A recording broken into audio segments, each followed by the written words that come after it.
Just starting off like slowly, I think it's kind of sharing a little bit more about your personal life. All you have to do is record yourself working on a laptop, get that footage, and then just put some text over it and just kind of talk about either you can go the business route or you can give some tips on like a life advice, something along those lines. Like it doesn't have to be too complex. Entertainment content is really easy to make. Hey, what's up, guys? Welcome back to the podcast. And in this episode, I have a great friend of mine who has not only helped me with my organic content, but has helped me in regards to creating content strategy for messages, whether it's from ads, organic content, or even for starting a new business venture to really resonate and to connect well through the visuals, through the audios, and everything in between. This has been an awesome friend of mine that's been able to actually help me deliver on my messages to help you guys actually learn more about the different industries that I take part in. And so with that said, Oz, my man, thanks for coming through. Thank you, man. Thank you. Excited to be here. Excited to be here in Miami. If I get to check out the studio that you built, yeah, man. Yeah, absolutely, man. And Austin is a fun city. It's a cool city. Yeah. How do you like it compared to Miami? I like Miami a lot. I just don't know how I feel about the traffic. Like it is intense. It took me forever to get here, but I mean, Austin is great. Austin's great to come home to. Great food and whatnot. I mean, like you, I'm traveling quite a bit, so I'm probably there for maybe about a week and then I'm gone. But I like Austin. I do love Miami as well too. Yeah, absolutely, man. And the whole travel thing, especially, being in Austin, you're kind of central in a lot of cases to Miami or to California, wherever, because you've been doing VSLs and content for probably all the names in the space that you would want to do VSLs and content for. Yeah. And so how has that journey been? What's your favorite kind of city that you've been able to do content with, and who have you shot with there? Oh man. Okay. That's a good, Miami's actually probably up there because with Miami wise, like there's like the VSLs, like the content, but like it's really fun to shoot lifestyle here because there's just so many different spots and like so many different locations. I think I'll probably have to say Miami. I hate LA. LA sucks. I was just in LA about a week ago in West Hollywood, and I was stuck there for about a week because more or less like the client was in West Hollywood, and so we couldn't really leave the area. And I was just kind of stuck there, and I hated it. Yeah, we were actually just talking about it in the last episode. West Hollywood and LA sucks, man. Like, not a lot of people like to go there. Yeah. But what's interesting about you saying you like Miami and all that kind of stuff, is it because of the yachts and you like to get on the water, or what part of Miami do you like for lifestyle? Yeah, I think it's more or less like, I say lifestyle stuff, like there's a lot of things you can shoot, whatnot, and like there's a lot of entrepreneurs down here. There's probably, you could have a list of clients easily. But I think it's just more to the energy and the weather, of course. Like you can't really beat the weather down here. But it's kind of like Miami like seems a little bit more like easygoing than LA and a little bit more peaceful. Yeah, absolutely. I think all the good parts of LA, San Diego kind of moved here, especially during the whole, vid and all that kind of stuff. It's actually changed a lot, which has been really, really cool. Yeah. But let's dive into, you've been doing content for a very long time. And we like to talk about, especially on the pod, is how people got started and embraced this whole digital and like content ads and like how people actually got into this thing. So let's take it back to, how did you actually get into content originally? And sure, you've always been creative, I'm sure, but how did you actually make that a business? Yeah, so I've been doing video production for about 11 years now. I sound like an old man, but I'm only 29. But I started whenever I was, like in high school, is where I kind of started with like video production. And then from there, worked at a couple of agencies, and then got into like, I would say like digital entrepreneur like agency. Started working for a coaching program called Wake Up Wealthy. Started working for Brody Curran, started building his personal brand. And then from there, that kind of developed into like, hey, this guy kind of needs some help. This guy needs kind of help. And then like before I knew it, like I had like, 5 employees, and we were like a full blown company.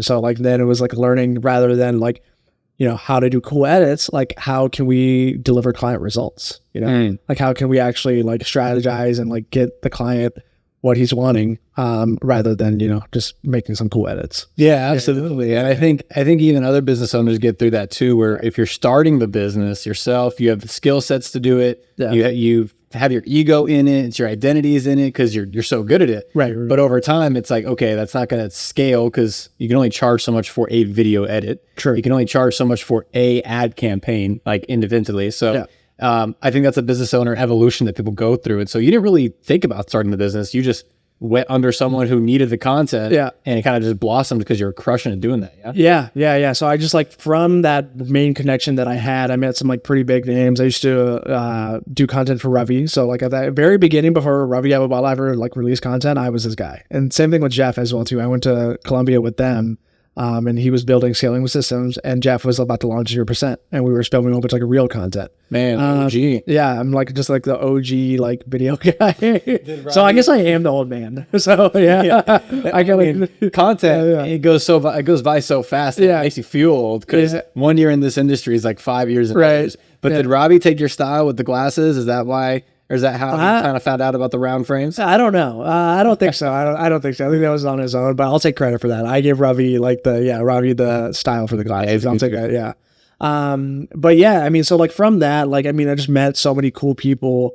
I got to meet you. I think I met you here in Miami actually as well too. I got to meet you from that, multiple different connections, and these people just like kind of more or less just needed help, and that was like what like I was willing to do, and then I needed the help, and then it turned into a business. So essentially, it was never my idea to like.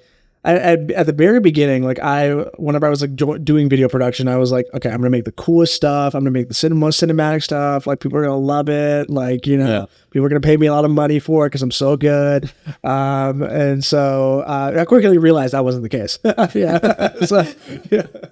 that's awesome. That's awesome. It's a big reality, and I think a lot of creative types as a personality. Yeah. Again, it's that emotional, getting caught up in their own work. Because a lot of times when you put so much emotion into it, it comes out really, really wicked. Yeah. It just takes a long time to get it done. And there's that trade-off of results versus passion. And so how did you make that switch internally for yourself and even with your team? Because you're managing how many creative people now underneath you? So we have about 15 employees, and we have it kind of ranges. We have a couple contractors, but we have 8 editors and project managers and social media managers. Yeah. So how did you make the shifts? You obviously made it yourself, but how did you make the shift down to them about, hey, it's an MVP, get it out, versus this edit needs to take a week or 2 weeks to get the edits out? Like, how did you make that shift? Because I think a lot of creative people struggle with that. Yeah. So like employee-wise, like what I did was like, I mean, one, it took a little bit of time, but we started kind of like gamifying it essentially. Like whenever a client got results, whenever a client got like, 1 million views, that person or that employee was bonus. So they're more incentivized to do it. And like I always preach on our calls, like guys, like I love like dope edits, but results matter. Like if this client like doesn't get over a certain amount of views in like this time span from working with us, we have failed. Like we need to make sure that they're growing. Like dope edits are great and I love it. Like I do enjoy like really cool stuff, like really creative stuff. And there's a time and a place for it. But like rather than like with content, like people are coming and investing their money with me. They want an ROI from content. They don't want to look cool. Like that's not the goal here. Yeah. I mean, maybe that is for some people, like lifestyle content. That's like fun to shoot and whatnot. But just instilling that within my team, and then like me kind of like preaching about it on like a daily basis. And like everybody's like all for it now. Like, I mean, they'll get really mad whenever where a client's getting, only 500 views on the video, and then like they're optimizing the edit, they're changing the hook, they're doing different kinds of things as well too. So I mean, my team has been phenomenal. I'm very, very proud of them. Yeah, you guys have been awesome to work with in regards to at least the creative vision and being able to see the snappiness. Yeah. Some editors, you'll give them the big chunk of file. They can run it probably through an AI software now and just let it, untouched, kind of find out a edit that's available, but then there's all these pauses in between if the person's stuttering or whatever, so that the clip doesn't actually get to the standard of the deliverable that you should be. Yeah. And that's the difference between working with someone like yourself, video content strategist, multiple employees, been doing this for a long time, old grandpa in the space, but still being on the cutting edge. Because I know when we did some lifestyle stuff, which we'll talk about in a sec, it actually completely changed the distribution in my page, because I had all this business content. It flatlined. Yeah. A lifestyle video. I went to Cabo with you. Oh, I forgot. Yeah. Went out to Mexico. Yeah. And then just completely spiked my page. And I was like, me as the business owner, I was like, dude, why am I like, I'm only doing business stuff. Why do I need the lifestyle stuff? Like it doesn't mix. Yeah. But evidently I was wrong, because people were like, oh, it's a cool video. So sometimes business people kind of get caught up in that. So what would you say to business owners that are pushing and stiff arming lifestyle content, mixing in with their social media strategy? Yeah. So what I tell all my clients is like, look, like 80% of like your content needs to be more like entertainment based. 20% needs to be focused on your niche. Like if you want to get to the sweet spot, and like Patrick will, coin this phrase, but like you want to get that valuetainment spot. You want that entertainment factor, and then you also want that like value as well too. Yeah. Yeah. You want to combine both. So for business owners, what would you say it could be some tactical steps to help make their stuff more entertainment based. Yeah. Because the value stuff is pretty easy for them usually. Sure. I think it's like kind of what, like if you're just starting off like slowly, I think it's kind of sharing a little bit more about your personal life. And then like you're creating like, entertainment content is really easy to make. Like all you would essentially have to do is just record yourself doing whatever you're doing already. And then be a little bit of creative with it. Essentially, like if all you have to do is record yourself working on a laptop, get that footage, and then just put some text over it and just kind of talk about either you can go the business route or you can give some tips on like a life advice, something along those lines. Like it doesn't have to be too complex. And then whenever you get to that stage, whenever you're ready to like hire a videographer and like make some cool stuff, like there's so many different ways you can go. You can do like a workout video. You can do like, here's like my meal prep video. Like here's what I'm doing like on my nightly routine, like whatever it is. Like it doesn't have to be that hard. Yeah. So I think that's also where I was getting tripped up overall. And I still don't even do that kind of content because I don't want to be that guy that's like on laptop, grind hard, work hard. Like, I think that stuff gets cheesy and gets played out over time. And if anyone can do the content, and here's another kind of thing that I've always thought of, if anyone can do the content, then it means it's not valuable. Right. If anyone can set up a laptop, type and look like they're working, and then just put a dark filter on it and put work life or whatever shit. Right. I'm like, that's not valuable. Sure, the aesthetic looks cool and it makes a distribution because they're like, double tapping. But at least for me, I've always felt like, that's cool, but doesn't really reach my audience like we were talking about prior of like what I'm looking for. Yeah. And so when creating content, I know you work a lot on a content strategy. How much of which do you focus on in regards to pulling in the target audience more than the likes, the views, the clicks based off of the look of the edit? Sure. Yeah. So like additionally, like when it's a whole process, but essentially we want to at least like, depending on where you're at, like at least like follower wise and like how like targeted your followers are. One, like if we want to go a little bit broad, but we want to try to grab that broad audience. So we'll talk about some broader topics. That broadience. That's actually a term that you're playing. That broadience. Yeah. I like that. Broadience, mine. Trademark. Yeah, trademark. So yeah, you want to go a little bit broader and like kind of start talking about broader topics. And then like we're doing kind of like a little bit more targeted, like, hey, are you looking for health insurance and you're an entrepreneur? Like something along those lines. And we're going a little bit more targeted. So I would say it just really depends on where the client's at and what the goals are. I mean, we have multiple different strategies that we can use to like really like kind of start booking calls from your organic content. But with content, as you know, it takes a little bit of time and you have to like post like on a consistent basis and start kind of nurturing your audience that you have there already and hopefully getting those followers and then like releasing certain like special types of pieces of content to try to book calls. Yeah, absolutely. And I've come to appreciate that process more and more over time. Right. Because it is a long game strategy. So for all you business owners out there, entrepreneurs that were more like me, where I'm like, that's going to take too fucking long. I need leads now. I need content. I need applications now. That's where paid ads comes in. But I always say like, hey, paid ads are great. They're going to work directly without all this organic stuff.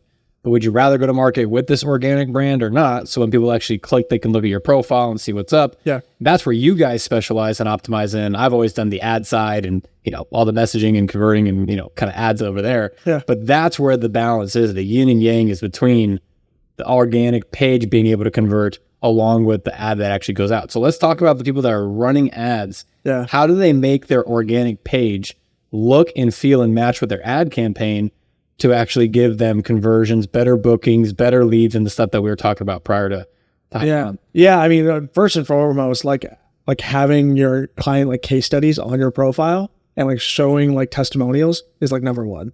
Like if everybody so what I started doing with our clients is like the third pin post on like your profile, we're essentially building your profile as a funnel. That third pin post needs to be like testimonials and like results you've gotten. You have to have that on your profile if you're running ads, because if you're running ads, 90% of the chance someone's going to go check you out. They're going to go see, oh, is this guy legit? Like, let me go check on his page. And if you have like some crappy, like 3, 4, 5 photos on there, like you're not going to convert as high. So you need to start like also like showing like your expertise and knowledge in the space. I think that helps out a lot. Yeah, it's a really big point too. So optimizing the bio, even though it's a short bio. I remember when I first went to my first events in marketing, Like, it's all about the bio. I'm like, dude, it's like 3 words. Like, what, it doesn't, no, tell me about all the other deep stuff, not the freaking IG bio. Yeah. But that does add to it, because depending on what ads they're seeing, Right. then it's how they're pre-framed by your organic content. Right. So you have testimonials as the third pin post. What about the others? Are those just lifestyle, hanging out, or are those just... So the first 2, I mean, they're interchangeable. The first one I like to do like almost like an about me video, or kind of just like describing who you are, how long you've been doing this, why you do it, and who you're here to help. Right. Second post can be like what the offer is, like product deliverables, and like kind of like what the program is essentially. Yeah. Gotcha. Yeah. So you're basically giving them the about, the offer, and then the results backing that offer and that claim. Yeah. Versus pages like restaurants or plumbing businesses or whatever that just throw up their work. Yeah. And it's like, cool. And plumbing, I have no idea what I'm looking at. Right. In restaurants, I'm like, that's a cool plate. Like, where's the offer? Like, I'm not going to just take photos and scroll on your page all day and take photos of food. So for the type of businesses that you work with and that we always, talk about, it's specifically geared towards like coaching programs, high ticket programs. Where would you say that this strategy really works well with the about me, the offer itself, and the results? Yeah, I mean, I think essentially it works for anybody really. Like, I mean, if you're a business owner, you have results, you have testimonials. I mean, if you don't, go get some testimonials. Like, that's like uncalled for, and like you should have testimonials. Yeah. Are you even on digital? Like, why don't you have a video testimonial? Yeah. Go ask your clients right now for a testimonial. Like, anyways. But I think essentially it works for really about anybody. Like, I haven't really thought about like who it doesn't work for, because I mean, I think everybody's got something like to showcase and who they are and like what their offer is. Like, it doesn't really matter what business you're in. I mean, like, I think right now, it works really, really well for high ticket coaches. Yeah. High ticket coaches we work with on an ad basis. We talk to a lot of them and stuff. And one of the biggest things, especially if it's like a spiritual offer or something that's not as tangible, is building that belief that they are who they say they are. They have the results. So I think something like what you just said, it's perfect for that audience, because it's exactly what they need. Yeah, I agree 100%. Yeah. I do have a question for you. So how has like, you've been doing content for a while. So how has like your organic and like your personal brand helped you out in like kind of even like the long run? Like, how has that helped you generate more leads, grow your business? I think the organic content in the beginning, I still had to get better at delivery. Yeah. So it was like a training mechanism for me. And if I'm paying for the organic content, I'm paying for the media, I'm paying for the studio time, I build my own studio, where there's creativity, there's commitment. Right. So I think it made me more creative and also more in tune with the different ways to add inflection and all that. So it just made me better on camera overall. Yeah. I was great with doing it with ads prior, but organic content, you get to get out your personality better. It's not so framed and scripted. So I think I was able to loosen up a little bit more. It's added absolutely a bunch of leads, a bunch of credibility, because I've always gone the value route with like, here's how to do this, here's how to do this, here's how to do this. And even just the consistency of showing up, regardless of the content, but the consistency of showing up and trying to deliver some sort of value. Right. I've gotten into a lot of rooms and a lot of different events that I didn't think that I would be invited to, or originally when I was trying to get started in my business career, didn't know that I could get into by just leveraging content. So it opens a lot of doors, and it's transparently helped me scale my businesses to multiple 8 figures. It's helped me grow my bottom line, because content, if it's a repeatable business and a repeatable process that you're following, you can get media type of clients. For the podcast, you can get media type of clients for teaching on the topics that you were talking about prior, but just in a more jam-packed format. So I think it adds more versatility to the entrepreneur, because then you can start tapping into building deeper relationships with people that you met through media. Yeah. And people get to know and like you throughout that process and see, if you're the real deal or not. Yeah. I actually just got off a call last night, an individual who is joining our hedge fund from a big financial institution. I've been talking with him. We've been, kind of seeing the details of the offer, et cetera. And he was like, hey, I've been watching your content for some time now. Yeah. And I like who you are. I like what you're about. I like the content that you're posting. And I see what we're trying to build here. Yeah. So I think people need that visual of where the leader is going as well, not just, the talk. Yeah. I think social media content, the content we've been able to produce does that. Yeah. So would you say like your personal brand has like almost changed your life, or like what would you like almost like bring that down? Yeah. What is your personal? My social media marketing, personal branding, and just digital businesses have changed my life. Yeah, absolutely. And digital businesses need social media and need media. So digital for sure. I'm a digital entrepreneur. I believe in digital businesses, digital cash flow, and then building digital wealth. I'm a Bitcoin guy too. So I'm a big digital guy. So my life wouldn't be here without the tools that we have today and without creative minds and people that can actually do the distribution. So it's changed my life for sure. Yeah. Awesome. Also, Rob is the only person I've ever seen that can just go and say a whole VSL without a teleprompter and a script. It's incredible. You're the only one. I don't know how you do it or like if you ever memorize in your head, but just like from his head can say it of like a 6-minute VSL and nail it perfectly. So yeah. I'll appreciate that. Yeah. Incredible skill. Yeah. A lot of practice, but I think it's also because I don't have to worry about all the cameras and stuff. I don't want any part of that in my mind. Yeah. That's what you guys got to focus on, Christian. I'm just like, just let me say what I need to say, make sure it's rolling, and we're good. I mean, no, it's crazy because like, I mean, I work with at least, 40 to 50 different people. And like Rob is the only one that like I've seen that actually does it. I've never seen anybody, everybody needs a teleprompter, which is totally fine. Like, but yeah, it's just incredible. I appreciate that, man. Yeah, it's practice makes perfect, right? Yeah. And I think it's also helped on that is when you're in an agency perspective, and I'm sure you have this with content too. Yeah.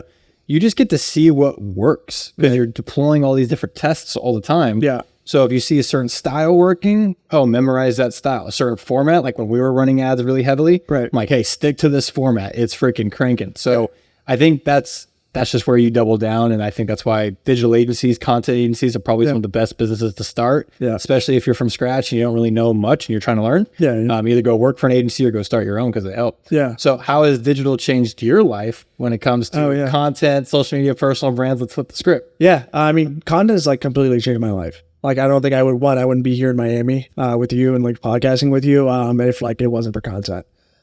Just being at one, I think like the biggest thing is like just those relationships and the networking aspect of it is amazing. Like I've met so many cool people, got to experience like amazing things, got to travel the world just from content alone.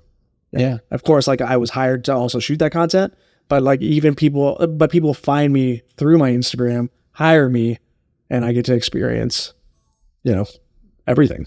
So, yeah. Yeah, absolutely. I think that's something that people don't think about too is the numbers of the views and all that kind of stuff. Yes, there's a number of a view and you're trying to crank that number up, but there's real people behind the scenes there, unless you're paying for followers, unless you're paying for bots. Yeah. But there's real people behind those numbers. And I think sometimes we gamify it like, it's just, we're looking for the best number, et cetera. Right. But there's actually brand influence there. And there's actually people that if they're tapping into your content or they're tapping into my content on business or whatever, that they can learn from, implement, and actually, partake in the experiences that we're having, meeting new people, getting new relationships, having new experiences, and even making more money just by playing this digital media kind of matrixy game. But hey, it's where people's attentions are. So why complain? Just make it happen. Yeah, just do it. Yeah. I mean, like for example, I talked to a guy yesterday. The video I posted like didn't do like as well as like my other videos. But this guy had booked a call. He's like, yeah, I saw the video you had posted yesterday. I was actually going to book a call with you 3 months ago.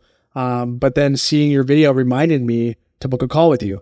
And that guy closed about a 10K deal. So yeah. So I mean, like, yeah, it's just being in front of people as well too, like on like a consistent basis. Like it does wonders. Like it's kind of hard to explain. Like when people ask me like, is there a guarantee or anything like that with like working with us? No, there's not. But like, I mean, one, because I can't guarantee that you're going to get like 1 million views. Mm-hmm. Nobody can guarantee that. Like, people say if people are guaranteeing you, like they'll give you 1 million views, like do not work with them because it's probably not going to happen. I could be wrong, but if they're trying to do it just organic. Yeah. If they're trying to do it organically, like there's no way. I mean, if they're paying for it or there's some type of like ad or something. Ad, growth hacking, engagement communities. I mean, you can go down that route. But like if they're trying to do it that way, I would not do it. Yeah. So like, I can't guarantee you're going to get 1 million views, but what I can guarantee is like, you're going to start being more well-known to your audience and you're going to start attracting the right people. Yeah, absolutely. And so on that too, I think as we get more and more commoditized on the content, because everyone's doing content, more and more commoditized on the funnel, more and more commoditized on all these different strategies, if you will, and the clicking and the buttons and all that kind of stuff in the ad accounts. Right. the thing that's going to matter the most is the messaging. Yeah. And the message, and like we were talking about earlier, I've gotten better at being able to communicate through camera, emotions, because of the content game. But the message is what's going to resonate regardless of the forum. Mm-hmm. Twitter, you don't even really post a lot of videos. I mean, you can, but it's a text-based platform. Yeah. So it's the message that resonates and gets distribution or not. So I think, to your point, hey, no matter the amount of views that you're going to get, you're probably not going to get a lot of views in the beginning. I mean, I've been grinding on my YouTube channel for a long ass time. Yeah. Dude, still going because it's going to compound over X amount of years and we'll see where it goes. But the point of it is not only to document my journey because it's easy to do that, but two, I get better every single time. Yeah. And as you grow, it also adds the human element of being able to say, hey, where do these guys start if they're doing research on me? Yeah. And I have my first videos up there where I have crazy hair that I didn't understand what haircut meant back then. For this this little comb over. Please send me a photo. Dude, it was like, I looked like Johnny Bravo, Jimmy Neutron. Oh, dude. It was way too long up top. I'm going to frame that in my house. And send me a photo. And I remember I was like, and this is day one. Yeah. I'm doing, I think at that time I was doing social media sales or solar sales. Mm-hmm. And I was just documenting my journey like, hey, I'm getting started, guys. I learned today, blah, blah, blah. And I still have it up, even though all this stuff is like highly produced and all, the things that we do now.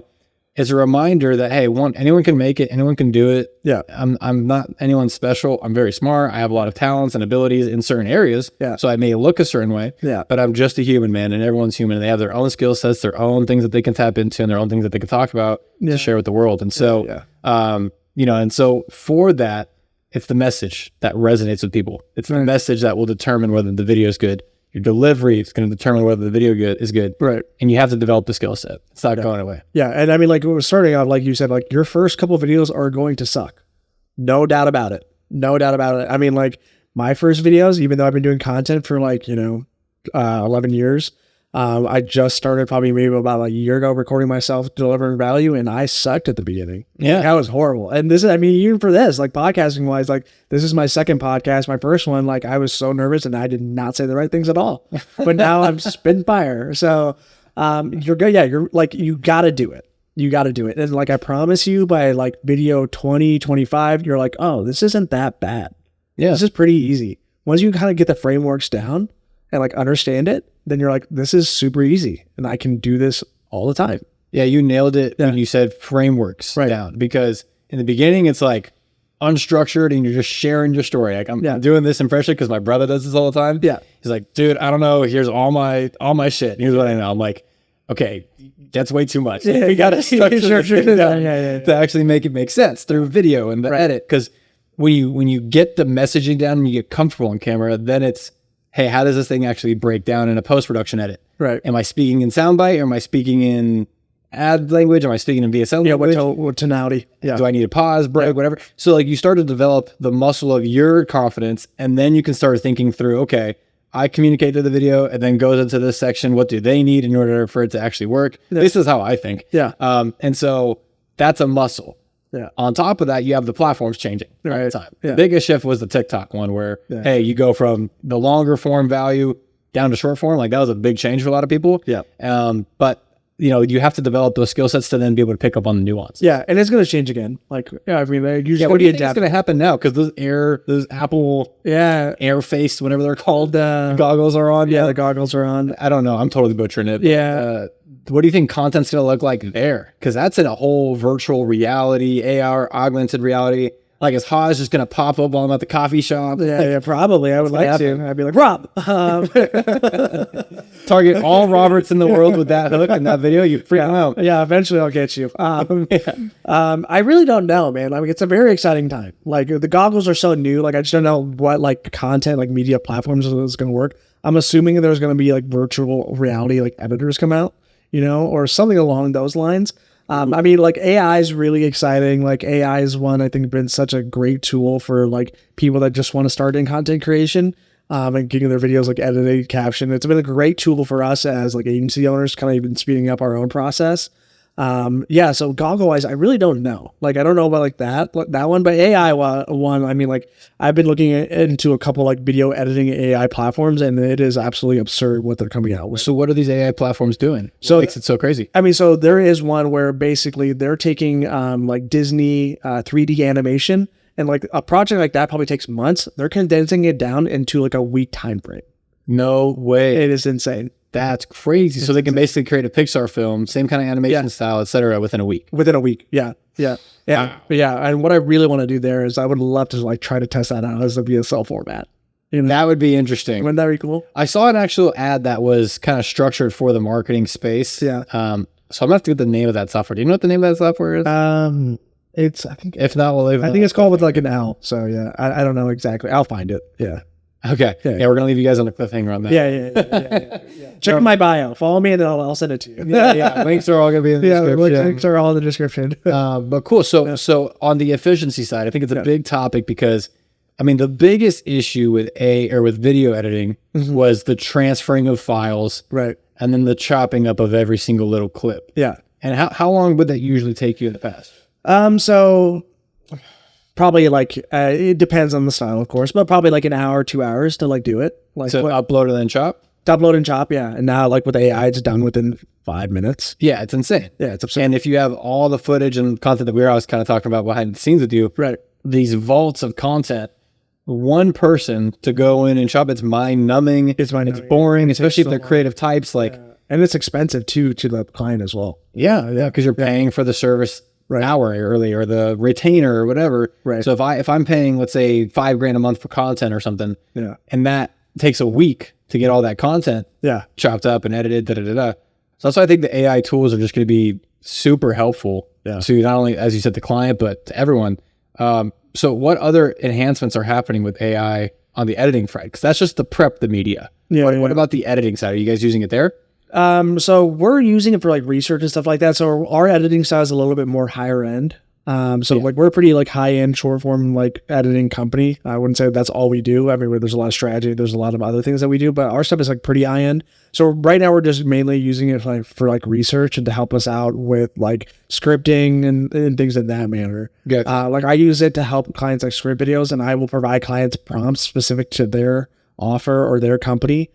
So that they can leverage AI on their own. Yeah, and that's actually a really cool area that AI is actually infiltrated because it can help communicate to the client faster than the structure of the ads, the VSLs, et cetera, probably faster than you innately would think about it on how to deliver it. Right. So that's a huge efficiency gain too, to get them to shoot the content. Yeah. Because that's a big thing that I know a lot of clients forget to do or don't do, et cetera, because it's not an easy function. It's not easy to get me the content. Yeah. I mean, we worked on it a bit, but AI is helping that tremendously. Yeah. Have you heard of HeyGen yet? No. So HeyGen is a software where you can make an AI version of yourself. And it will record all the content. All you have to do is provide the scripts, and it will make. Dude, so why did I get this whole studio? I mean, I don't know. Just agent. I was going to tell you, but then I was like, I'll just wait till I get my podcast. Yeah, just wait till we're on the podcast to make this thing just explode. So, but like honestly, it's not there. It's not there yet. So like it'll get there. And like what we're thinking about doing is because with HeyGen, I mean, I shouldn't talk about this, but whatever. You might have to cut this. HeyGen, you can, they have an enterprise membership, and basically like you can create a really good AI version of yourself, but you have to have this like a certain green screen, the right lighting, everything like that. Like it has to be like perfect to get like the perfect version of yourself. And what we're thinking about doing is having clients, one, come down to our podcast studio. We'll shoot a podcast with you. We'll rip the content, and then we'll also create an AI version of you. But I don't know the legalities of us like owning that or what and like the signature. Like there's probably a little bit that goes into it. I just know somebody had kind of given me this like idea, and I like looked into it. That's like, really interesting.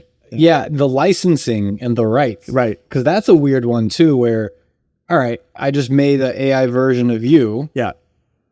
Cool. One, who owns that license? But then two, if they own that license. Yeah.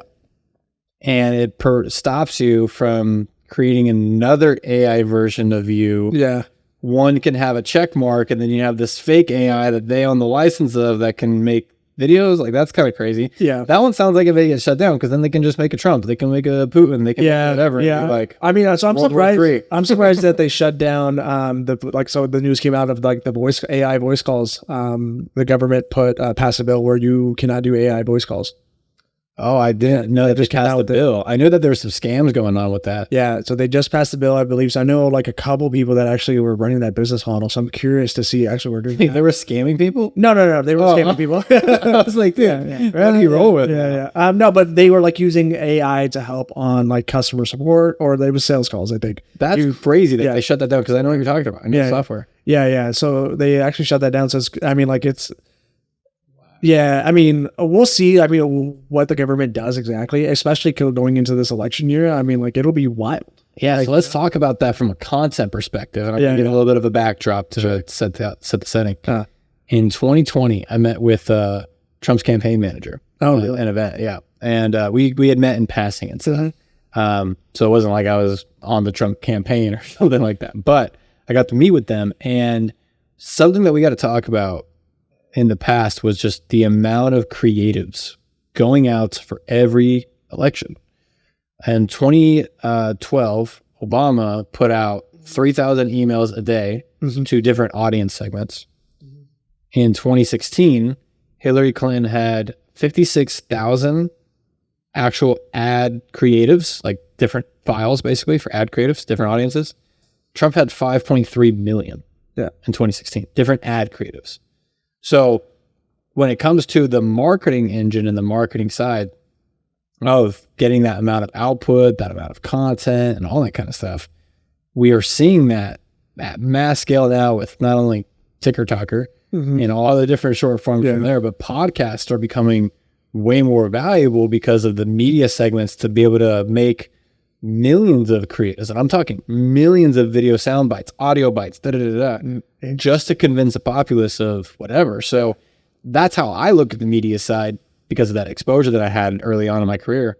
What do you think's happening now, specifically from, the bandwidth side that we're going to see in regards to the politics and the political elections? Man, I did not know that, and that's terrifying. Can you imagine 5.3 million creatives that you would have to make? Pretty insane, right? Yeah, I mean, I don't think I would take on that project if someone was like, here, like, we can buy it. Well, I mean, it's for the presidency too, but but if you just take a bigger step back than that, and this is not to be a political, podcast, but, governments have been doing this for years. Yeah. So even if you just look at it on an output perspective, the way I look at it, and that's why, I tell my parents and grandparents about, hey, what's happening in media, these elections, because back in the day, they had the controls of their media. Right. They were able to propagate whatever message. So back in the day, it was newsletter headlines. It was, actual TV broadcasts. Yeah. Put a talking head, display a message. Yeah. Run that through different avatars. Yeah. For local 7, Arizona 7, New York 7, whatever. Just all the different things. Cool. So you have the same message going on all these different networks so people can get propagated differently. So let's call that nightly news for a year. What is that? 50 weeks times, 50 states. That's 1,000 pieces of content, for times 7. So that's 7,000 pieces of content for the year or whatever to propagate your message. Yeah. Think about how much more media that has now had to be produced by these governments to keep their control and their floor. So do you think the government has less control over the media now? No, because they still own policy. Right. I still think that, they may not have the same control factor with distribution, but at the end of the day, governments can cram down on media. Yeah. I do think once information gets out, though, just like with Bitcoin, cat's already out of the bag. You can't pull it back in. Yeah. Some media will always have that. So the war that happens is before the distribution button. But even me, dude, I've posted on TikTok, I've posted on other platforms, somewhat controversial stuff, not like anything crazy, but even mentioning someone's name, boom, video taken down. And I'm like, yeah, really? So the censorship is still there with these bigger companies. I think it's swinging back the other way now. Yeah. But I think as a result of the 2016 stuff and even 2020 stuff, these platforms went super heavy. In this case, it was left wing with Democrats and everything, suppressing other media and disbeliefs and stuff that they wanted. Right. So those are now the new control mechanisms. Yeah. But I think we're going to swing it back. So I think it's really interesting with these podcasts, with X, with TikTok, how it's being disrupted, but there's some real change happening. Yeah, no, I never actually even thought about that, like how on the multiple different creatives and pieces that you can actually get. It'll be really, it's a great time to live, and it's also a little scary as well too. Yeah, I think, and that's also just our jurisdiction. Right.